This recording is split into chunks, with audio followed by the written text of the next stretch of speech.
जय हिंद दोस्तों। Micro online service आस्था में आप सभी का बहुत बहुत स्वागत है। दोस्तों, आज की इस वीडियो में हम बात करने वाले हैं एसबीआई प्लेटिनम जुबली आशा स्कॉलरशिप 2026 के बारे में। तो यहाँ पर इसमें पूरी जानकारी आ चुकी है। इसका जो फॉर्म रहता है उसके बारे में पूरी जानकारी बताऊंगा। रजिस्ट्रेशन से लेकर के प्रिंट आउट तक की तमाम पूरी जानकारी आज इस वीडियो में आपको बताने वाला हूँ। लेकिन फॉर्म भरने से पहले थोड़ी सी एलिजिबिलिटी क्राइटेरिया के बारे में आपको समझ लेना है कि कौन कौन इसमें फॉर्म भर पाएंगे। सबसे पहले बात करेंगे यहाँ पर स्कूल स्टूडेंट। 9 से लेकर के कक्षा 12वीं तक के स्टूडेंट को इसमें 15,000 रुपये तक की स्कॉलरशिप मिलती है। यहाँ पर आपका जो सीजीपीए है, इस प्रकार से आपका सीजीपीए होना चाहिए 7.5 से ऊपर का सीजीपीए, और 65% से ऊपर आपकी परसेंटेज होनी चाहिए। ये होता है जनरल और ओबीसी वालों के लिए। और एसटी, एससी और विकलांग के लिए 60% से ऊपर का परसेंटेज आपका होना चाहिए। ठीक है। फैमिली इनकम की बात करें तो इसमें 3 लाख से ऊपर की फैमिली इनकम नहीं होनी चाहिए, तो आप यहाँ पर अप्लाई करेंगे। ये हो गया है यहाँ पर स्कूल वालों का एलिजिबिलिटी क्राइटेरिया। अब बात कर लेते हैं अंडर ग्रेजुएट, मतलब यहाँ पर आपका ग्रेजुएशन लेवल पर। ठीक है ना। आपकी जो यूनिवर्सिटी है, जो आपका कॉलेज है, वो टॉप 300 में आपको यहाँ पर शामिल होना चाहिए। एक रेंज होती है कि आपकी यूनिवर्सिटी या फिर कॉलेज जिससे भी टाई अप है, वो यहाँ पर टॉप 300 का एक सर्कल होता है गवर्नमेंट का, उस सर्कल के दायरे में होना चाहिए। तो यहाँ पर आप फॉर्म भरेंगे। इसमें आपको 75,000 75,000 रुपये तक की स्कॉलरशिप इसमें मिलती है। ठीक है। 7.5 इस प्रकार से सीजीपीए रहेगा। इसी प्रकार से 65% आपकी परसेंटेज रहेगी। एस टी, एस सी और विकलांग कैटेगरी के लिए 60% रहेगा। यहाँ पर थोड़ा सा इसमें चेंज होगा। ठीक है ना। इनकम जो आपकी रहेगी, फैमिली इनकम, वो 6 लाख रुपए से ऊपर की नहीं होनी चाहिए। कम हो तो चलेगा, कम हो तो चलेगा। और यहाँ पर जिस भी यूनिवर्सिटी से, जिस भी आप कॉलेज से आप पढ़ाई कर रहे हो, जो आपकी इंस्टीट्यूशन है, वो टॉप 300 के सर्कल में होनी चाहिए। यहाँ पर इसी प्रकार से पोस्ट ग्रेजुएशन की बात कर लेते हैं, तो इसमें आपको यहाँ पर 1,50,000 रुपये तक की स्कॉलरशिप मिलेगी। ये वाला एलिजिबिलिटी क्राइटेरिया सेम रहेगा। यहाँ पर देखेंगे आपकी जो फैमिली इनकम है वो भी सेम रहेगी। यहाँ पर टॉप 300 का जो सर्कल रहेगा वो भी सेम रहेगा। ठीक है ना। अब यहाँ पर देखेंगे मेडिकल छात्र के लिए एमबीबीएस या जो नीट की परीक्षा दे करके जिनको कॉलेज मिला है, ठीक है ना, उन लोगों को यहाँ पर 2 लाख रुपए तक की स्कॉलरशिप प्रदान की जाती है। सेम फॉर्मूला वही रहेगा, 7.5 सीजीपीए, है ना, अगर आपका सीजीपीए अगर है तो। ठीक है। 65% ओबीसी जनरल और एसटी, एससी और विकलांग कैटेगरी के लिए 60% की परसेंटेज होनी चाहिए लास्ट एग्जाम में। यहाँ पर देखेंगे फैमिली इनकम 6 लाख का ही है। और इसमें एक जानकारी दी गई है कि जो आप एमबीबीएस या आईआईएमएस जो भी आपका कोर्स कर रहे हो, मेडिकल जो कॉलेज है, वो टॉप 50 के सर्कल में होना चाहिए, तो आप यहाँ पर फॉर्म भर सकते हो। चलिए अब बात कर लेते हैं यहाँ पर आईआईटी स्टूडेंट के बारे में। तो यहाँ पर आपको 2 लाख रुपए तक की स्कॉलरशिप मिलेगी। जो यहाँ पर करेंटली आप परसुइंग स्टडीज़ कर रहे हो, वो यहाँ पर टॉप 23 के अक्रॉस में यहाँ पर आईआईटी आपका होना चाहिए, तो आप यहाँ पर अप्लाई कर सकते हो। यहाँ पर भी, इसमें भी आपका सेम क्राइटेरिया दिया गया है, 7.5 सीजीपीए, और इसी प्रकार से परसेंटेज भी वैसा का वैसा ही दिया गया, 65% ओबीसी जनरल, एसटी, एससी और विकलांग के लिए 60%। यहाँ पर इनकम भी सेम दिया गया है, वैसा का वैसे ही रहेगा। जेडबलई स्कोर कार्ड के अनुसार ही यहाँ पर आपका जो फॉर्म है उसको आप भरेंगे। यहाँ पर देखेंगे आईआईएम का अगर स्टूडेंट अगर आप हो, तो आपको यहाँ पर 5 लाख रुपए तक की स्कॉलरशिप मिलती है। अगर यहाँ पर देखेंगे इस प्रकार से आपकी सारी जानकारी, जैसे इसमें 23 का सर्कल था, यहाँ पर 22 का सर्कल रहेगा। बस इतना सा इसमें चेंजेस रहेगा और कुछ नहीं, बाकी की सारी जानकारियाँ बिल्कुल वैसी की वैसी रहेगी। यहाँ पर नीचे देखेंगे सीएटी के द्वारा एक स्कोर कार्ड जनरेट होता है। उस स्कोर कार्ड को यहाँ पर लगाना अति आवश्यक है, तभी आपको यहाँ पर सेंशन होती है ये वाली स्कॉलरशिप। आगे बढ़ते हैं, यहाँ पर ओवरसीज स्टूडेंट के बारे में बात करें तो ये क्या होता है, ये विदेश में पढ़ने वाले छात्रों के लिए होता है। ठीक है ना। तो इनको आपको यहाँ पर 15 लाख रुपए तक की स्कॉलरशिप मिलती है। और टॉप 200 के सर्कल में आपका कॉलेज या यूनिवर्सिटी जिससे आप पढ़ाई कर रहे हो उस सर्कल में होनी चाहिए, तो आपको मिलेगा। नेशनलिटी ऑफ इंडिया, आप भारतीय निवासी होना चाहिए तो ही मिलेगा। यहाँ पर सीजीपीए की बात करें तो सेम रहेगा, 7.5 सीजीपीए होना चाहिए, इससे कम का नहीं होना चाहिए। यहाँ पर परसेंटेज की बात करें 65% से ऊपर होना चाहिए। ओबीसी जनरल, एसटी, एससी और विकलांग कैटेगरी के लिए 60% के आसपास का दिया गया है, इससे कम का नहीं होना चाहिए, ऊपर का चलेगा। ठीक है।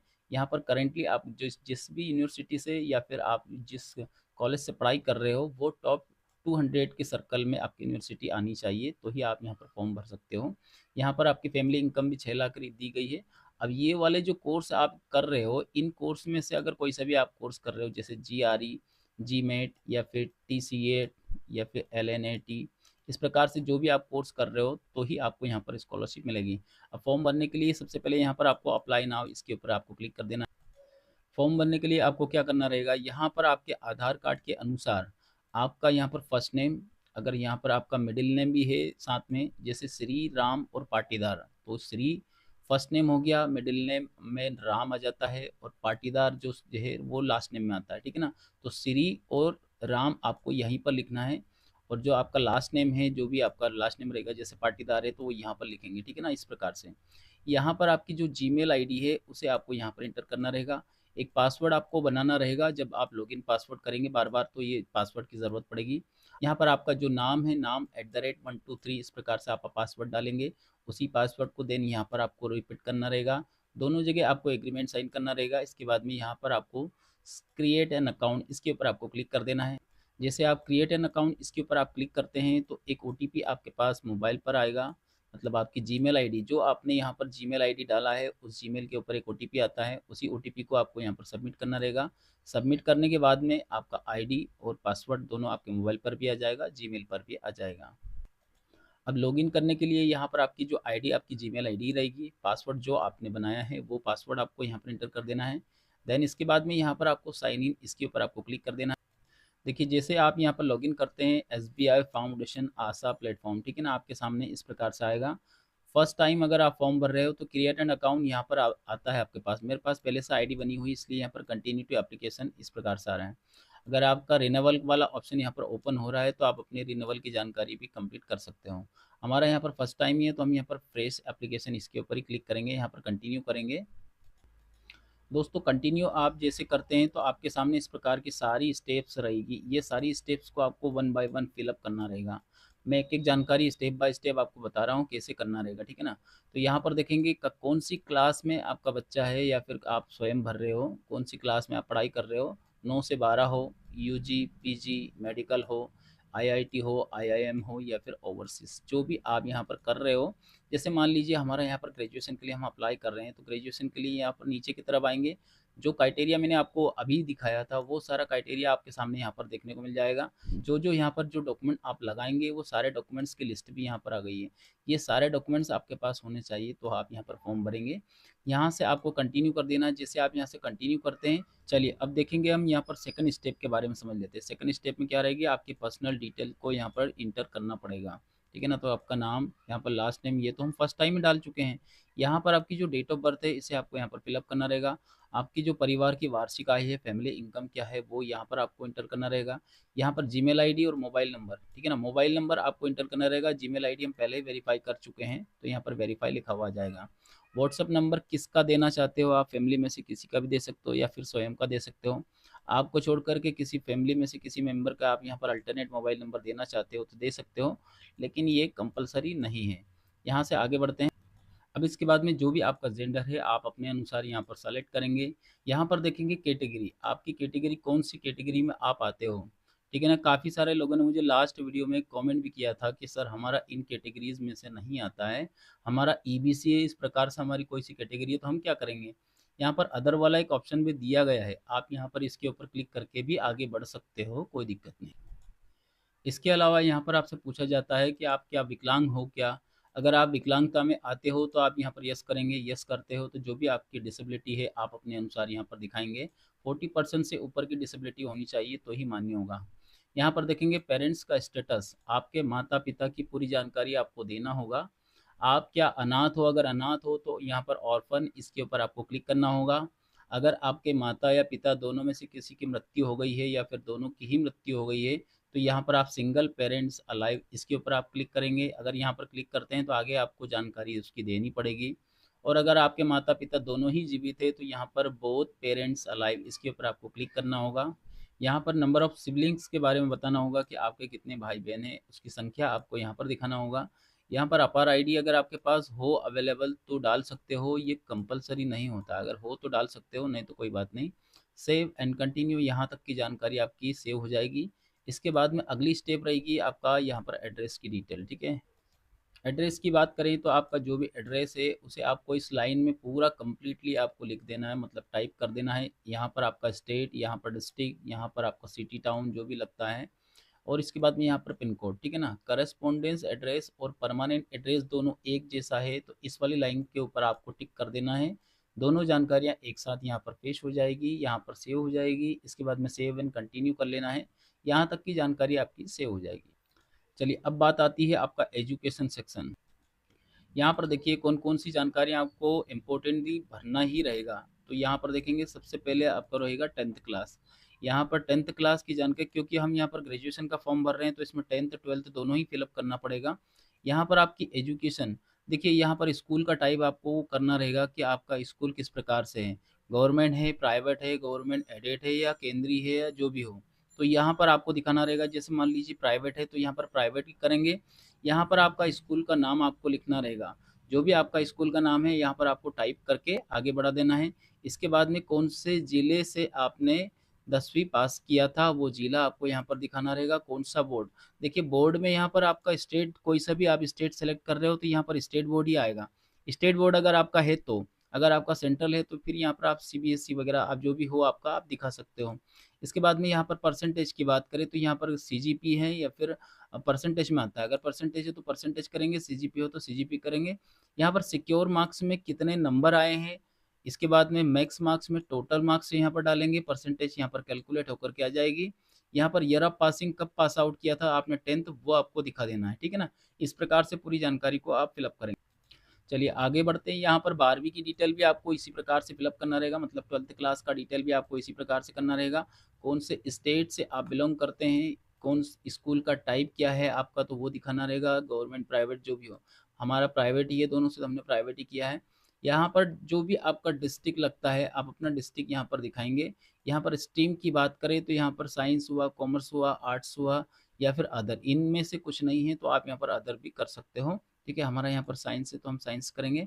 यहाँ पर बोर्ड कौन सा है, हमारा स्टेट बोर्ड में लगता है, एमपी से हैं तो, ठीक है। आप किसी भी स्टेट से आते हो, अगर आपका अगर स्टेट बोर्ड है तो आप यहाँ पर स्टेट बोर्ड ही सेलेक्ट करेंगे। आगे बढ़ते ही यहाँ पर आपका ग्रेडिंग सिस्टम की बात करें तो यहाँ पर परसेंटेज है या फिर आपका सीजीपीए है, जो भी हो आप अपने अनुसार यहाँ पर सेलेक्ट करिएगा। यहाँ पर अगर आप परसेंटेज सेलेक्ट करते हैं तो यहाँ पर सिक्योर मार्क्स में कितने नंबर आए हैं, मैक्स मार्क्स में से आपका जो टोटल नंबर कितना है वो दिखाएंगे, परसेंटेज यहाँ पर ऑटोमेटिकली कैलकुलेट हो जाएगा। यहाँ पर ईयर ऑफ पासिंग आपको दिखा देना है। इसके बाद में यहाँ पर आगे बढ़ते हैं, आपका करंटली ग्रेजुएशन के लिए हम फॉर्म भर रहे हैं तो आपकी इंस्टीट्यूशन की जानकारी आपको दिखाना पड़ेगा। आपकी इंस्टीट्यूशन, काफ़ी सारे लोगों ने मुझसे बोला है कि सर हमारी इंस्टीट्यूशन यहाँ पर सर्च नहीं हो रही है, तो क्यों नहीं हो रही। देखिए आपकी सिटी के अनुसार आप चेक करिएगा तो आपकी बहुत सारी इसमें इसमें लिस्ट आ जाती है। अब जो भी आपकी इंस्टीट्यूशन लगती है आप यहाँ पर अपने अनुसार यहाँ पर चेक कर सकते हो, क्योंकि सिटी के अनुसार हमने नाम डाला है तो सारा ही इंस्टीट्यूशन आ जाता है। अब वो किस नाम से है वो आपको पता नहीं रहता है, ठीक है ना। जैसे हमारा यहाँ पर Shaheed Bhagat Singh in government degree college Ashta, अब हम इसे गवर्नमेंट कॉलेज के नाम से ढूंढेंगे, सर्च करेंगे तो नहीं मिलेगा, ठीक है ना। हमने इस प्रकार से यहाँ पर सेलेक्ट किया। इंस्टीट्यूशन का स्टेट कौन सा है आप यहाँ पर स्टेट सेलेक्ट करेंगे। इंस्टीट्यूशन का आपका डिस्ट्रिक्ट कौन सा है, यहाँ पर आप डिस्ट्रिक्ट सेलेक्ट करेंगे, है ना। एचओडी नेम या फिर डीन, ये दोनों का मतलब होता है कि आपके यहाँ पर जो आपके जो प्रिंसिपल वगैरह डीन कौन है उनका नाम आपको यहाँ पर लिखना रहेगा, ठीक है ना। इस प्रकार से यहाँ पर उनका कॉन्टैक्ट नंबर आपको लिखना रहेगा। कॉन्टैक्ट नंबर वगैरह नहीं मिलता है तो गूगल से जा करके निकाल सकते हो, कोई प्रॉब्लम नहीं। इंस्टीट्यूशन की जीमेल आईडी भी आपको गूगल से ही मिल जाती है, आपके पास हो तो डाल सकते हो, नहीं हो तो आप यहाँ पर गूगल से भी सर्च कर सकते हो। यहाँ पर बात आती है कोर्स की, आपका क्या कोर्स है वो कोर्स आपको यहाँ पर दिखाना रहेगा। मान लीजिए अब हमारा बीएससी है तो हमने यहाँ पर बीएससी ही सेलेक्ट करेंगे। आपका जो भी आपका कोर्स हो आप यहाँ पर सेलेक्ट कर सकते हो। अब बीएससी में क्या है, कंप्यूटर साइंस है या फिर नॉर्मल है तो आप नॉर्मल भी यहाँ पर बीएससी प्लान लिखेंगे। जैसे हमारा बीएससी प्लेन है तो हमने यहाँ पर प्लेन लिखा है, कंप्यूटर है तो कंप्यूटर लिख सकते हो, कंप्यूटर। इसके अलावा जो भी आपका कोर्स हो आप अपने अनुसार करिएगा। यहाँ पर मोड ऑफ स्टडी की बात करें, full time, part time, online, distance, जो भी कुछ हो आप अपने अनुसार करिएगा। हमारा यहाँ पर फुल टाइम ही है तो हमने फुल टाइम ही किया। इसके बाद में नीचे की तरफ आएंगे, एकेडमिक ईयर, आपका एकेडमिक ईयर कौन सा है, इस साल आप कौन से ईयर में हो तो आप यहाँ पर दिखाएंगे, फर्स्ट ईयर, सेकेंड ईयर। कुछ लोगों ने मुझे यहाँ पर भी कमेंट किया था, थोड़ी सी जानकारियाँ समझ लीजिए, आपको बार बार परेशानी नहीं आएगा। काफ़ी सारे लोगों ने ये भी बोला था कि सर अगर हमारा सेकेंड ईयर है तो क्या हम भर सकते हैं, सर हमारा थर्ड ईयर चल रहा है तो क्या हम भर सकते हैं, सर हमारा पीजी में अगर मान लो सेकेंड ईयर चल रहा है तो क्या हम भर सकते हैं। भाई इसमें ऐसा लिखा हुआ नहीं है, यहाँ पर आपसे पूछा जाता है। इसमें ना तो ऐसा लिखा हुआ है कि आप नहीं भर सकते और ना ऐसा लिखा हुआ है कि आप भर सकते हो, तो कोई प्रॉब्लम नहीं है मेरे हिसाब से, तो भर लीजिए। आपका सेकेंड ईयर हो तो भी भरो, फर्स्ट ईयर है तो भी भरो, सब लोग भरो इसमें, क्योंकि इसमें लिखा हुआ है कि आपसे यहाँ पर पूछा जाता है करंटली आपका एकेडमिक ईयर कौन-सा है। अगर ऐसा नहीं पूछते तो फिर वो सेकंड ईयर फाइनल वालों के लिए फॉर्म रहता ही नहीं, ठीक है ना? तो यहाँ पर हमारा फर्स्ट ईयर ही है तो हम फर्स्ट ईयर करेंगे। यहाँ पर पूछा जाता है, अब मान लीजिए आपका सेकंड ईयर है, तो यहाँ पर आप ईयर में सेकंड करेंगे, ठीक है ना? फिर इसके बाद में सेकंड ईयर में यहाँ पर आपका सेम कौन-सा लगता है, अगर आपका सेम है तो थर्ड करेंगे, और अगर आपका मान और अगर आपका ईयर वगैरह है तो आप ईयर में वापस से सेकंड ही करेंगे। हमारा यहाँ पर दोनों जगह फर्स्ट है तो हम फर्स्ट ही करेंगे। ये तो मैं आपको दिखाने के लिए बता रहा हूँ कि आप परेशान ना हो इसलिए, ठीक है? यहाँ पर ड्यूरेशन, कोर्स ऑफ ड्यूरेशन की बात करें तो यहाँ पर आपका कितने साल का आपका कोर्स है, वो आपको दिखाना रहेगा। जो ड्यूरेशन हो रही है कोर्स की वो 4 साल की ड्यूरेशन है, ठीक है ना? तो हम यहाँ पर 4 साल ही करेंगे, हमारा 4 साल का कोर्स है। यहाँ पर देखेंगे प्रीवियस ईयर का आपका ग्रेडिंग सिस्टम, प्रीवियस ईयर का ग्रेडिंग सिस्टम पूछा है ना, अभी का नहीं। तो भाई प्रीवियस ईयर में क्या है आपका, जैसे मान लीजिए हमने यहाँ पर परसेंटेज किया, प्रीवियस ईयर हमारा क्या था, 12वीं था, तो 12वीं करेंगे। अगर आपका 12वीं के अलावा और कुछ है तो और कुछ दिखा सकते हो। काफ़ी सारे लोगों ने मुझे ये भी बोला था सर हम यहाँ पर 12वीं के अलावा हम डिप्लोमा दिखा रहे हैं तो डिप्लोमा हमारा क्यों नहीं आ रहा। तो भाई यहाँ कुछ गलती की होगी आपने। अगर आप यहाँ पर डिप्लोमा दिखा रहे हैं तो यहाँ पर आपका कोर्स फुल टाइम नहीं कर सकते, फिर और कुछ दिखाना पड़ेगा। ऐसी कुछ गलतियाँ आपसे हुई होगी तभी आपको प्रॉब्लम आ रही है। ये वीडियो इसीलिए बता रहा हूँ, मैं आपको बना रहा हूँ ताकि आपको परेशानी नहीं आए, ठीक है? तो यहाँ पर जो भी आपका लास्ट एग्ज़ाम है वो आप यहाँ पर दिखाएँगे, यानी कि 12वीं, तो 12वीं का यहाँ पर प्रीवियस ईयर का total marks, secure marks, total कितने में से आपको नंबर आए हैं, और यहाँ पर आपकी परसेंटेज, यहाँ पर एकेडमिक ईयर की फ़ीस।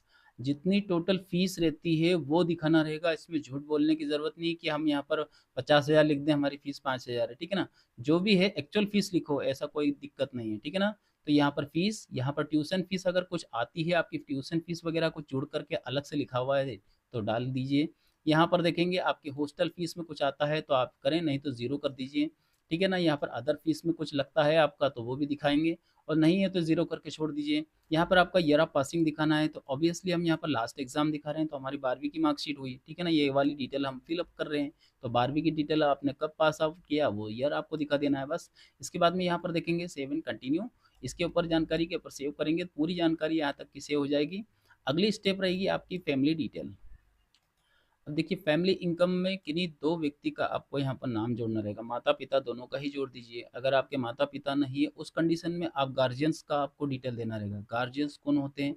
जो आपकी देख-रेख करते हैं वो गार्जियंस होते हैं, ठीक है? तो यहाँ पर आपके माता-पिता दोनों जीवित हैं तो यहाँ पर फर्स्ट में पिता का ही करेंगे, ठीक है? इसके बाद में यहाँ पर देखेंगे उनका नाम लिखेंगे, यहाँ पर कहाँ तक पढ़े लिखे हैं पिता, तो उनकी यहाँ पर क्वालिफ़िकेशन आपको दिखाना रहेगा, जो भी आपकी क्वालिफ़िकेशन हो आपके पिता की, ठीक है? वो दिखाएँगे। इसके बाद में उनका यहाँ पर ऑक्यूपेशन दिखाना रहेगा कि वो काम क्या करते हैं। फार्मर है तो फार्मर करेंगे, एग्रीकल्चर से, लेबर से संबंधित जहाँ हो तो जो भी आपका यहाँ पर लगता है आप अपने अनुसार करिएगा। यहाँ पर फादर्स के मोबाइल नंबर, यहाँ पर उनकी फैमिली इनकम आपको यहाँ पर इंटर कर देना है। लास्ट में नीचे की तरफ देखेंगे एक ऑप्शन रहता है ऐड सेकंड गार्जियंस, ठीक है ना? तो इसके ऊपर जैसे आप क्लिक करते हैं तो यहाँ पर एक और जानकारी ओपन हो जाती है। यहाँ पर आपको मदर्स की डिटेल आपको ऐड करना रहेगा। यहाँ पर मदर्स सेलेक्ट करेंगे, मदर्स का फुल नाम, यहाँ पर उनकी एजुकेशन, जो भी एजुकेशन हो वो दिखाएँगे। इसके बाद में ऑक्यूपेशन की बात करें तो वो क्या करते हैं, अगर मान लो हाउसवाइफ़ है तो यहाँ पर होम मेकर भी कर सकते हो।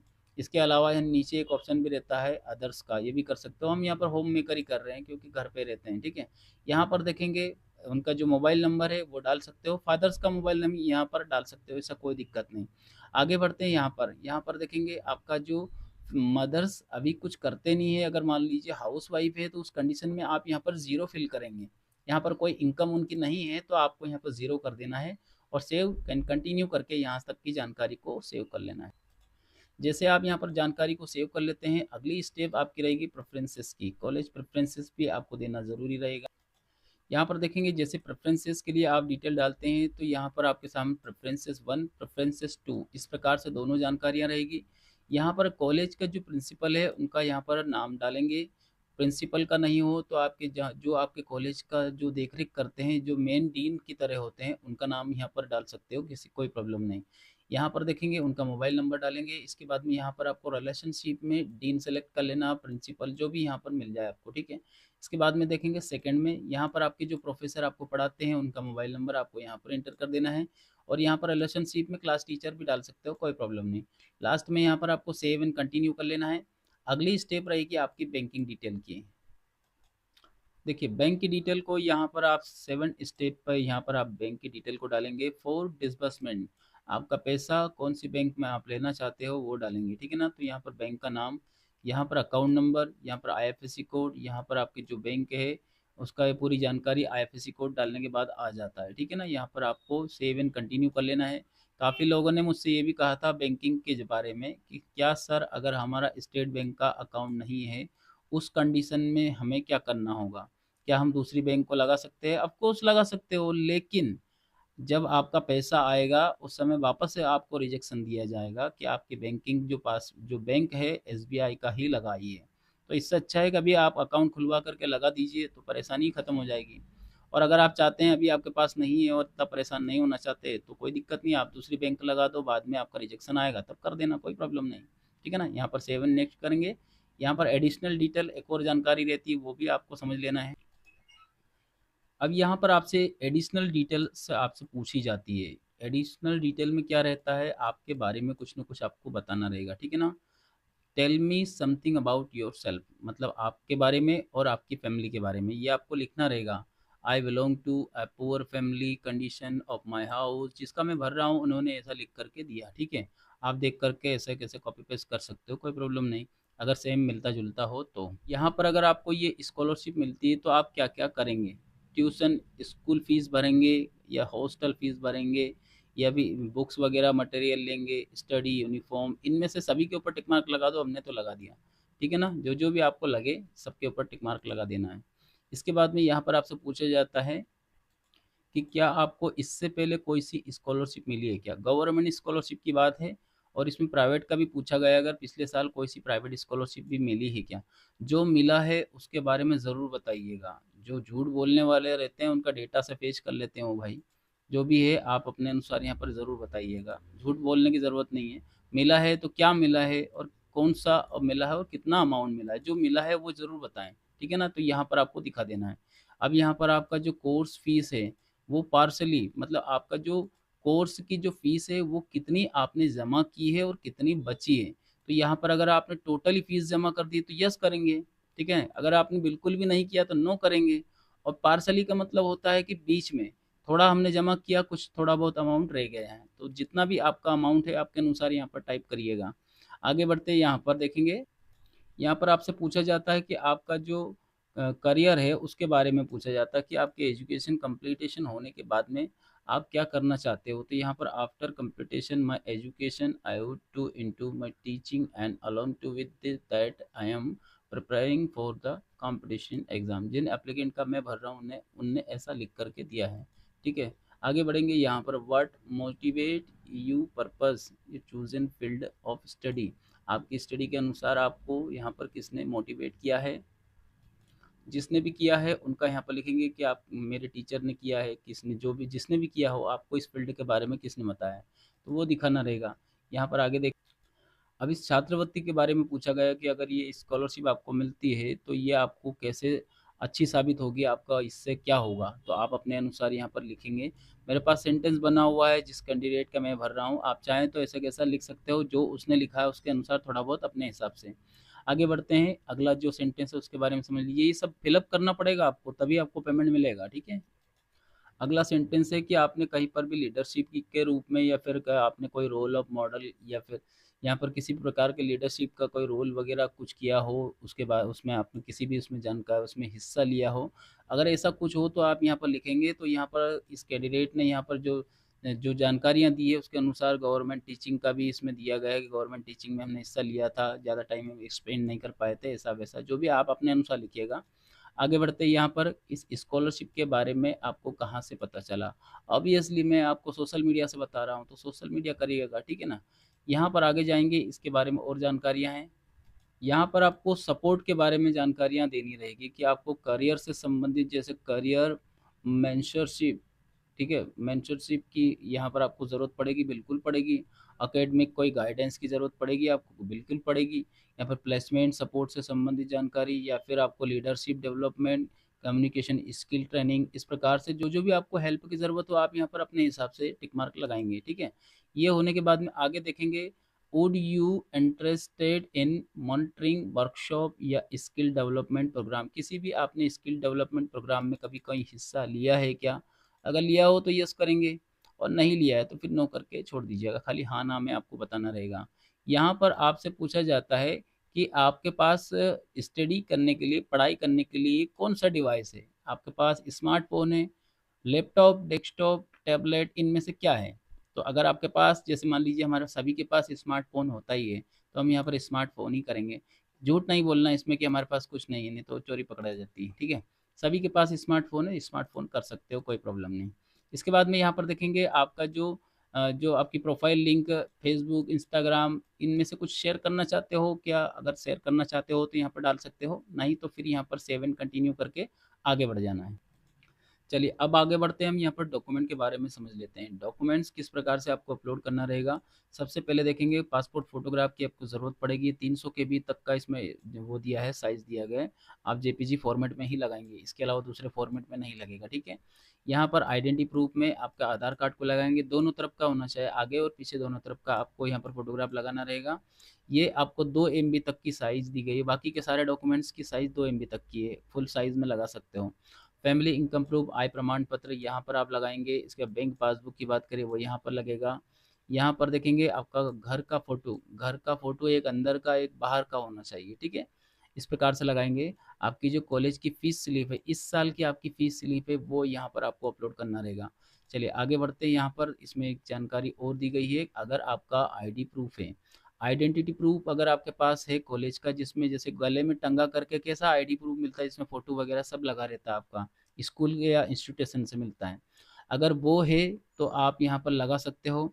वो नहीं है तो फिर उस कंडीशन में बोनाफाइड बनवाना अनिवार्य रहेगा। बोनाफाइड कैसे मिलेगा? वो यहीं से मिल जाएगा आपको। जैसे आप इसके ऊपर क्लिक करते हैं तो यहाँ पर आपके सामने इस प्रकार का बोनाफाइड सर्टिफिकेट मिल जाएगा। ये पूरा फिलअप आपको इंस्टीट्यूशन से ही होता है, ठीक है ना, उनका सील वगैरह सब लगवाना पड़ता है।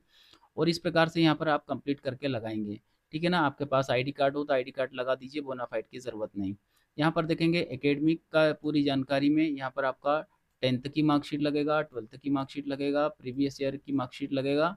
और यहाँ पर आपका जो कोर्स से जो फीस संबंधी जानकारियाँ हैं, फीस स्लिप वगैरह, जैसे फीस स्लिप हम ऊपर भी एडमिशन की स्लिप लगा दी, वही स्लिप यहाँ पर भी लगा सकते हो, लेकिन साथ में लगेगा फीस का स्ट्रक्चर। आपका फीस का स्ट्रक्चर कैसा है वो आपको यहाँ पर समझ लेना। जैसे आप यहाँ पर क्लिक करेंगे तो यहाँ पर आपके सामने फीस स्ट्रक्चर वाला जो एक प्रारूप आपके सामने ओपन हो जाएगा। इसको भी आपकी इंस्टीट्यूशन से ही आपको फिलअप करवाना रहेगा। फिलअप करवाने के बाद स्कैन करके आप यहाँ पर अपलोड करेंगे, ठीक है ना। कंप्लीट होने के बाद यहाँ पर अपलोड करेंगे। एक चीज़ का ध्यान रखिएगा, गलत जानकारी आप अपलोड करेंगे तो ये पोर्टल अब लेता ही नहीं है। अगर आपकी जानकारियाँ आप गलत डाल रहे हो, उसमें अपलोडिंग कर रहे हो, तो लेता ही नहीं है। इसके बाद में और कौन-कौन से डॉक्यूमेंट्स रहते हैं, जैसे अदर डॉक्यूमेंट्स में यहाँ पर मान लो माता-पिता की अगर डेथ वगैरह हो गई, उनका सर्टिफिकेट आपके पास लगा सकते हो। डिवोर्स वगैरह है अगर मान लो आपका स्वयं का या किसी और का आपके फैमिली में, तो उनका लगाएँगे। एफिडेविट वगैरह कुछ हो तो आप जो भी आपकी पॉसिबिलिटी हो आप अपने अनुसार देखिएगा, कुछ नहीं हो तो छोड़ दीजिएगा, ऐसे ही कंपल्सरी नहीं है, ठीक है। इसके बाद में यहाँ पर देखें कि कास्ट कैटेगरी, आपकी जो सर्टिफिकेट है, आप रिजर्व कैटेगरी में आते हैं तो अपना जाति प्रमाण पत्र अवश्य लगाएंगे, ठीक है ना। कंप्लीट होने के बाद यहाँ पर देखेंगे वेरीफाई डिटेल, इसके ऊपर आपको क्लिक करना रहेगा। पहले तो इसे आपको सेव कर लेना है। इसके बाद में यहाँ पर वेरीफाई एंड डिटेल, इसके ऊपर आपको क्लिक करना होगा। देखिए यहाँ पर आपकी जीमेल आईडी हम पहले यहाँ पर वेरीफाई कर चुके हैं, हमारी जीमेल आईडी को, ठीक है ना। यहाँ पर जीमेल आईडी, इसके बाद में यहाँ पर मोबाइल नंबर, ये हमने अभी तक वेरीफाई नहीं किया, तो यहाँ पर वेरीफाई क्लिक करेंगे। एक ओटीपी आपके पास मोबाइल पर आएगा, वेरीफाई कर लेना। इसी प्रकार से आधार कार्ड को वेरीफाई करना रहेगा। आपकी ईकेवाईसी होगी आधार कार्ड के द्वारा, उसकी डिटेल आपके सामने पेश हो जाएगी। यहाँ पर आपको वेरीफाई कर लेना है। सब कंप्लीट होने के बाद यहाँ पर आपको सेव एंड कंटिन्यू करके यहाँ तक की जानकारी आपको सेव कर लेना है। लास्ट में यहाँ पर डिक्लेरेशन वाले ऑप्शन के ऊपर क्लिक करें। अब जैसे आप यहाँ पर सबमिट करते हैं तो यहाँ पर आपके सामने डिक्लेरेशन वगैरह सब आपके सामने ओपन हो जाएगा।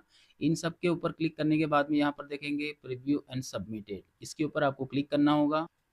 देखिए इस प्रकार से आपके सामने भी प्रिंट आउट आएगी। यहाँ पर पूरी जानकारी जो अभी तक आपने फिलअप किया है वो सब कुछ यहाँ पर आपको देखने को मिल जाएगा। ये स्लिप आपके सामने इस प्रकार से आ जाएगी। आप अच्छे से एक बार पहले चेक कर लेना है, चेक करने के बाद में सबमिट करेंगे। फाइनली यहाँ पर देखेंगे सबमिट करने के बाद में आपके जो फॉर्म है वो सक्सेसफुली सबमिट हो जाएगा। आई होप कि इस वीडियो से आज आपको कुछ न कुछ हेल्प मिली हो। वीडियो अच्छा लगे तो एक लाइक करके चैनल को सब्सक्राइब करें, वीडियो को लाइक करें। धन्यवाद आप सभी का वीडियो देखने के लिए। आपका दिन शुभ रहे। जय हिंद।